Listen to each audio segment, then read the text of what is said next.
apostile, ngibulise otata abefundisi, otata abadala, ngibulise umhlangano wepasika ngegama lenkosi Yesu Kristu. Amen.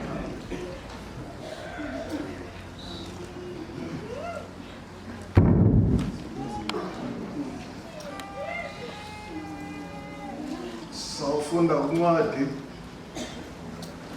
kaYohane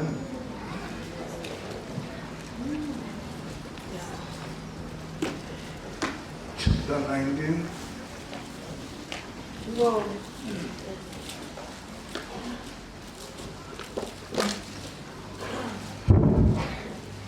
Verse 26.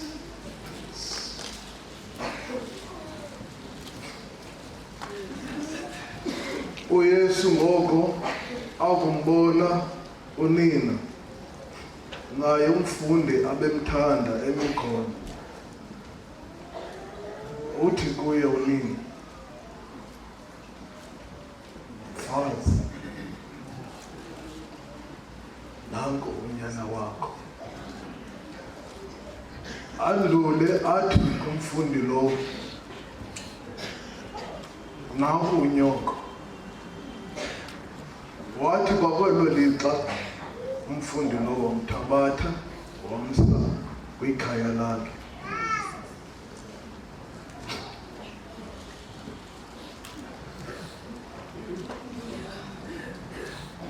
Ilizwi lenkosi, ilizwi lomnqamlezo libubudenge kwabatshabalalayo, kodwa kuthi basindiswayo lingamandla kaThixo. Amen. Xa kuthethwa ngelizwi lomnqamlezo kuthethwa ngamandla kaThixo. Amandla kaThixo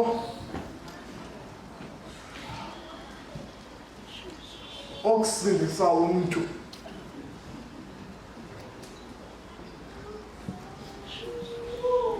Umnqamlezo waYesu awufani neminye iminqamlezo. Mikhona inqamlezo apha emhlabeni, ikhona i-Red Cross, ikhona iminqamlezo emangcwabeni, abantu benza iminqamlezo, abanye banxiba ii-necklace zeminqamlezo, abayobhishophu bafake ezintanyeni iminqamlezo, abanye bezithathu emizindeni zeminqamlezo, abanye babhalwe amabunzi iminqamlezo.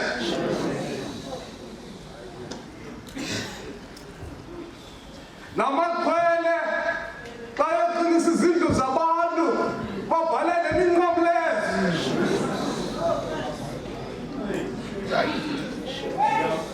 Yintoni umnqamlezo kaYesu? Ngoba imininzi iminqamlezo. Xa sithetha ngomnqamlezo waYesu sithetha ngomthi. Umthi ongenangqambo, umthi ongenamasebe, umthi ongenamagabi, umthi ongenazikhamba, umthi ofileyo wawufuna isikhondo. Sathatha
Kuthatha abantu ababizwa zizimvu zikaThixo. Kwathatha abantu babethamba zizinja zihagu badityaniswa babanye.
Uthuma izolo lokumbuza uThixo. Mbuza uThixo. uDavide kuSamuel chapter 21 ini ngokulawula kwakhe kwaba kwindlala elizweni kwakusiqalekisi for 3 years ibandla lakaSirayeli ukwindlala liphansi kwesiqalekisi wahamba wafuna ubuso bukaThixo wabuza Thixo kutheni kunje kutheni kunje ngamihla yokulawula kwami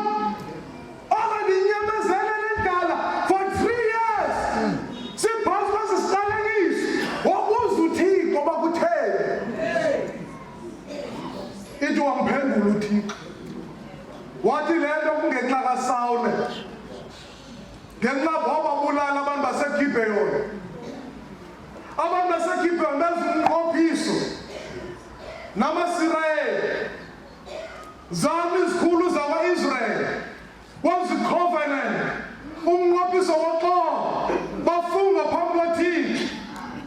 Babafungela amaSirayeli phansi kwaYesu kuba besoyika babantu. Bathanda imbadada ezindala nengubo ezindala nesonto esidala bayogqatha u-Israyeli bathi sisuka kude kuba besoyika u-Israyeli.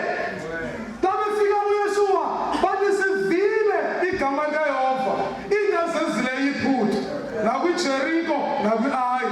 Sicela abakhozi bakho usenzele lo mnqophiso woxolo. uYeshuwa wafunga phambi kwaThixo amadoda amakhulu wenza lo mnqophiso woxolo. Batheza inkuni for ibandla, bakha amanzi for ibandla, umsebenzi wabo. Ngoba uSawule ngenxa yenzondolelo wababulala babantu. Wababulala babantu, wawophula lo mnqophiso. Ngoba uThixo uyamxelela uDavide isizathu kubekho isiqalekiso kungenxa kaSawule. Akasekho emhlabeni. uDavide waya kula madoda wabuza uba ndenze ntoni ukuze ndikamagushe for isisono. Ndenze ntoni ukuze nilisikelele ilifa likaYehova. Ngoba isikelelo ayikho. U-Israyeli uphantsi kwekhesi. uDavide ufuna isikelelo. Uthi ndenze ntoni? Bathi namadoda kamphendula uDavide athi akunathi ukubiza isilivele negolide endlini kaSawule. Asifuni isilver and gold for ukukamagushela ezisono senziwa ngulo mntu. But asifuni ukufa nomntu waIsrayeli. Wabuza uDavide nifuna ndenze ntoni? Athi amadoda sifuna unikele ngamadoda sixhenxe phambi kwaThixo entabeni abethelele emnqamlezweni.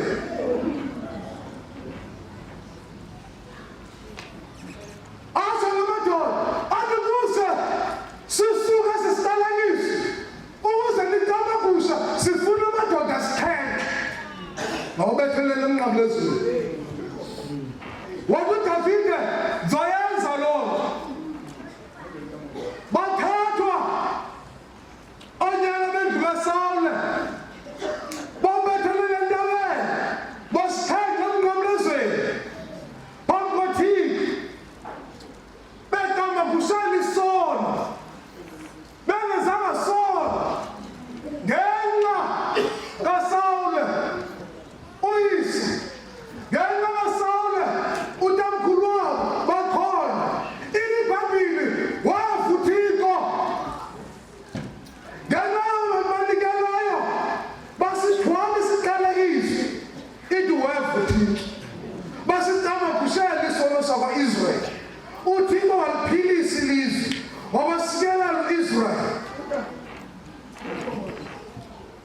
uYesu naye ngexesha efike emhlabeni ufika u-Israyeli aphansi kwesiqalekiso. Kuba khona omnye umntu owayekwazi ukuthobela umnqophiso bawophula bonke. IBhayibhile wasithenga wasikhulula kwisiqalekiso somthetho. Ngokwenza isiqalekiso ngenxa yethu thina sesingekho phansi komthetho. Zange siwunike umthetho. Kodwa iBhayibhile waqalekiswa uKhayeni. uKhayeni engena kunikwa umthetho othi thou shalt not kill. Kodwa wamgweba uThixo wamqalekisa uThixo. Njani? Umthetho wawunika uKhayeni wawubhaliwe litotole inhliziyo yakhe, wawubhaliwe kwisazela sakhe. Athi umpostoli uPawulos nazo iintlanga zaziphansi kwesiqalekiso. Ngoba sawunikwa umthetho kaThixo ubhala ezinhliziyweni, ubhala kwisazela. babemkhonza uThixo ngesazela. Isazela siyakuqala ngale irongo. Sasibhaliwe enhlizweni kaKhayeli. UYesu Kristu ubhatala ixabiso lokuthenga umuntu akhululeke kwesi siqalekiso. Ithi kuzinsikelelo kaAbraham ibe sezinhlangeni ngoKristu Yesu. Umnqamlezo wayendodala. Umnqamlezo Yesu waqoqa ukuzinsikelelo kaAbraham ibe kuthi zinhlanga. Siyamkela le nsikelelo ngokukholwa kuYesu.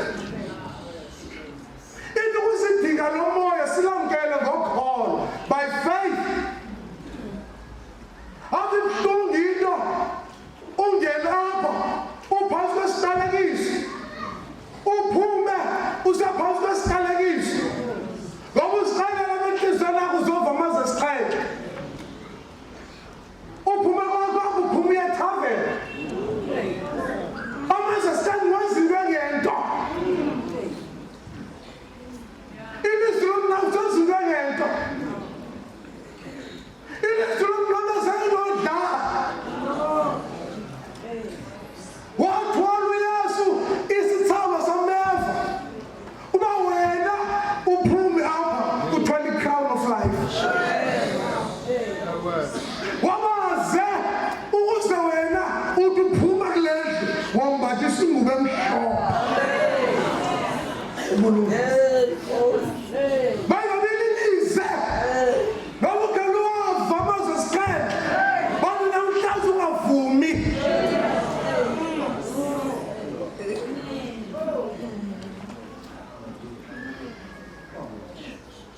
Nomvumela uSathane.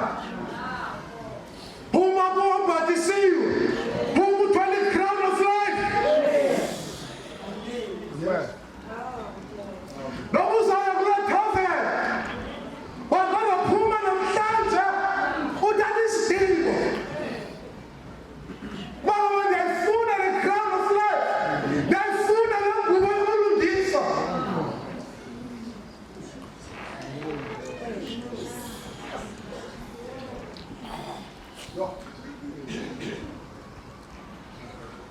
John uYesu ngoko ambona unina. Usamnqamlezweni uYesu. Uthi umama wayedisfika wawayibona impumla indawuni. Oyimethela indawuni udumile. Uyajhinga emnqamlezweni. Kodwa ejhinga njalo ithi ambona unina. Akumbona unina. His mother. Akumbona unina. Athi umama xa ethetha ngoba umama uthi yi-ministry. Apha kuchaza uMaria uthi akumbona unina. His mother. Uthi la yi-ministry. Zikhona i-ministry. Ikhona apostolic ministry. Ikhona i-prophetic ministry. Ikhona evangelistic ministry. Ikhona i-pastoral ministry. Ikhona i-teaching ministry. But lo mama wabiza uThixo for lolu lungiselelo loba abe ngumama. Lento uyayingcina uElizabeth. uMaria uhlwiwe ngumoya ingcwele. Uya kukhazini wakho uElizabeth. Ona 6 months pregnant.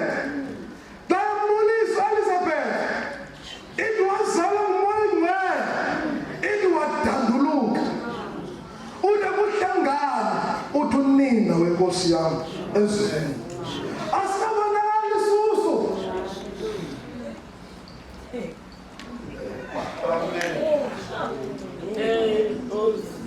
Uthi a mother of my Lord should come to me. Uyamprofeta. Akamqala noma kwenzeke ntoni. Uthi kuhlangana unina yakho uyamchaza wena umother.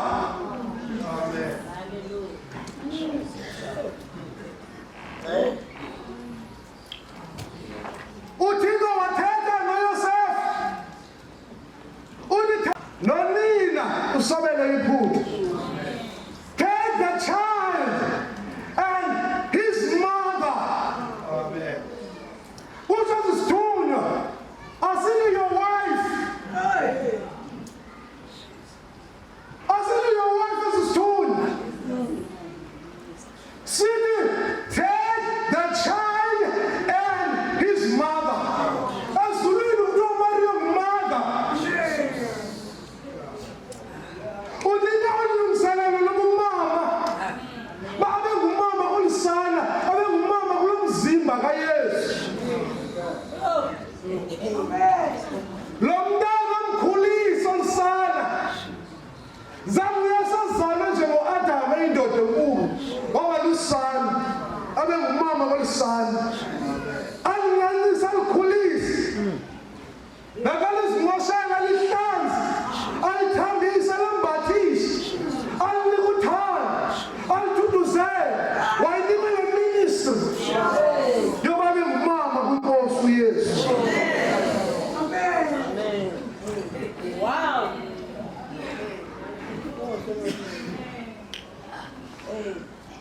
ILibhayibheli naye umfundi abemthanda emikhona. uYohane wayethandwa nguYesu. Wayindoda enkulu. Kodwa nje beyindoda enkulu nje apha ngaphakathi kuye wayengumntwana. Wayethanda ulala esifubeni sikaYesu. Loo nto yenziwa ngabantwana abancinci. Ngoba indoda endala but ulala esifubeni sikaYesu. Uyindoda but ingaphakathi yakhe ngumntwana. Nabo biyasebazela but abantwana bafane. Yena ungumntana othanda uthando. Othanda uhlala esifubeni Wow. sikaYesu. Ngoba uYesu uzawuhamba emhlabeni. uJohane uzawulala esifubeni sikabani. Ngubani umuntu ozamthanda uJohane? Yo.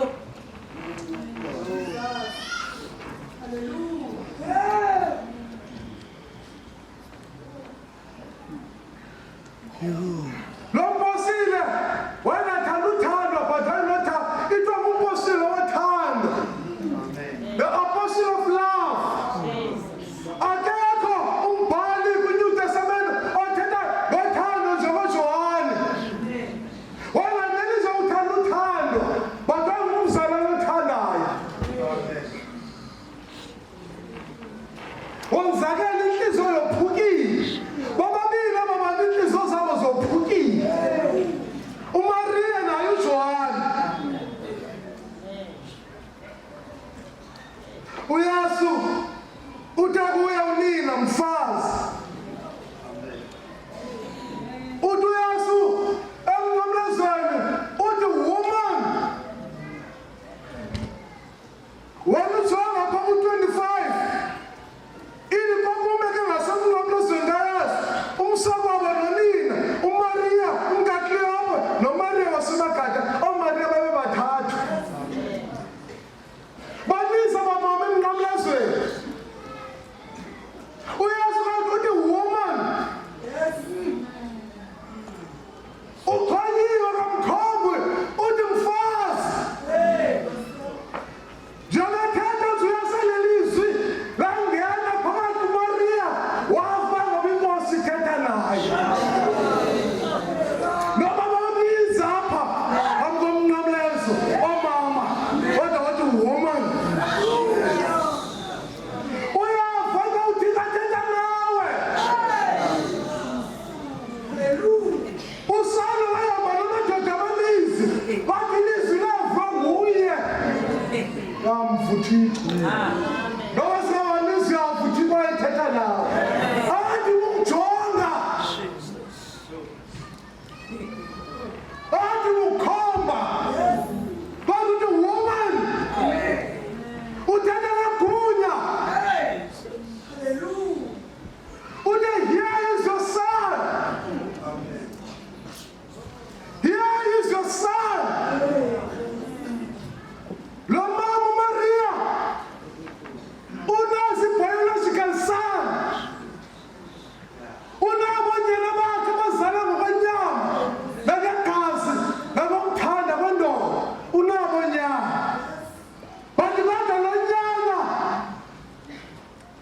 nguThixo.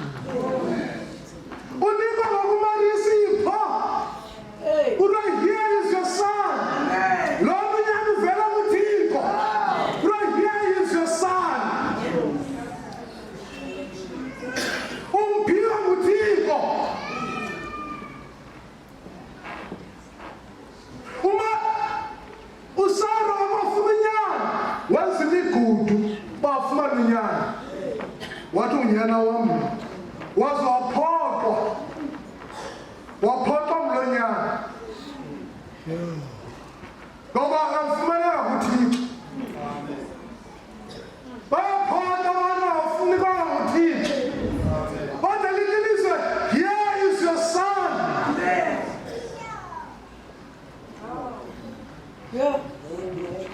Njengoba unina kumu, wangumama kumu, wandithanda isemhlabeni. Akekho umntu umbonayo onobeka uYohane esibeni ngaphandle kwakho. Here is your son. Bakhona abantu abasemakhadala. Unayo lo mfana biological mother. Yakaya uYesu. Yathi ngicela unyana omnye ehlele kunene, omnye ekhohlo. uJohane unayo biological mother.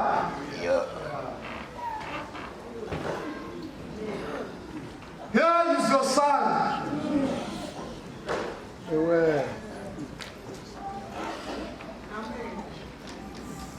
Andule athi kumfundi lowo. Here is your mother.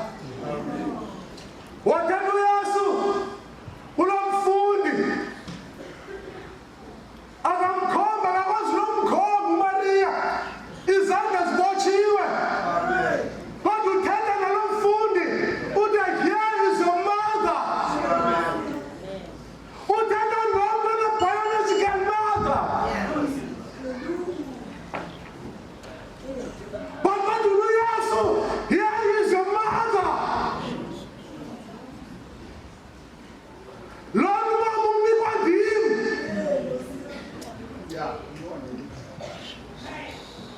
Noma unayo umama, but here is your mother.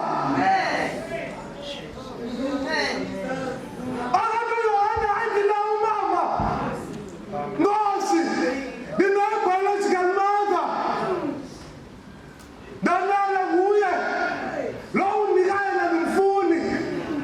Okanye ukhona nizinyulane yena apha kwaba basemnqamlezweni. Endimthandayo ozaba ngumama wami. Okanye ukhona ude endimnyulileyo ondikhazayo ozaba ngumama kum. Lo mnikwa nguYesu.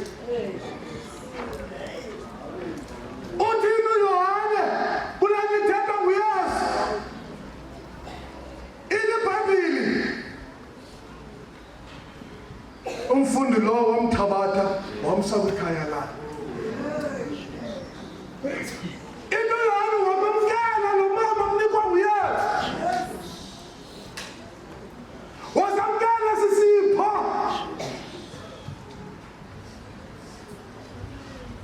Unqamlezweni. Uthixo akunyanzeli. I-decision yakho, i-choice yakho. Noma kumamkelanga, i-choice yakho. Uyayihlonipha uThixo i-choice yakho. Wena uthini? uJohane uthi wamthatha, wamsendini, wamamkela njengomamakhe.